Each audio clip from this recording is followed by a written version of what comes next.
جن مارکیٹوں میں گزشتہ سال خریداروں کا ہجوم تھا، آج اس مارکیٹ میں سناٹا ہے۔ لوڈ شیڈنگ کے دورانیے میں اضافے اور شدید گرمی کے باوجود عوام کی جیب جنریٹر خریدنے کی اجازت نہیں دے رہی۔ ایک ہی سال کے دوران جنریٹر کی قیمتوں میں 20% تک اضافہ ہو گیا۔ پچھلے سال جو ہے نا وہ 60,000 کا ملتا تھا اور ابھی جو ہے نا یہ 85,000 90,000 روپے کا ہو گیا۔ اتنا مہنگائی بھی کر دیا اور بجلی 8-9 گھنٹے کر دیا۔ نہ وہ ہمیں جنریٹر خریدنے دے رہی ہے، نہ وہ ہمیں لائٹ دے رہی ہے۔ دوسری جانب چائنا کے سستے پنکھوں نے عوام کو اپنی جانب متوجہ کیا ہوا ہے۔ ان پنکھوں کو نہ صرف آسانی سے کہیں بھی لے جا سکتے ہیں بلکہ شہری کڑکتی دھوپ میں 3 گھنٹے تک ٹھنڈی ہوا سے بھی لطف اندوز ہو سکتے ہیں۔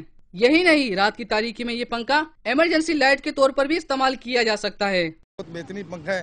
جب لائٹ چلی جاتی 3-4 گھنٹے چارجر رہتا ہے اس کا اندر، اور بچہ اس کے ساتھ سویا ہوتا ہے، مچھر سے بچ جاتا ہے، مکھیوں سے بچ جاتا ہے اور بچہ اس سے سکون سے سویا ہوتا ہے۔ مارکیٹ میں گھریلو استعمال کے چینی ساختہ جنریٹر 12,000 سے 2.25 لاکھ میں دستیاب ہیں، جسے خریدنا عوام کے بس سے باہر ہے، جبکہ چائنا کے پنکھے صرف 500 روپے میں مارکیٹ میں دستیاب ہیں اور عوام کی پہنچ میں بھی۔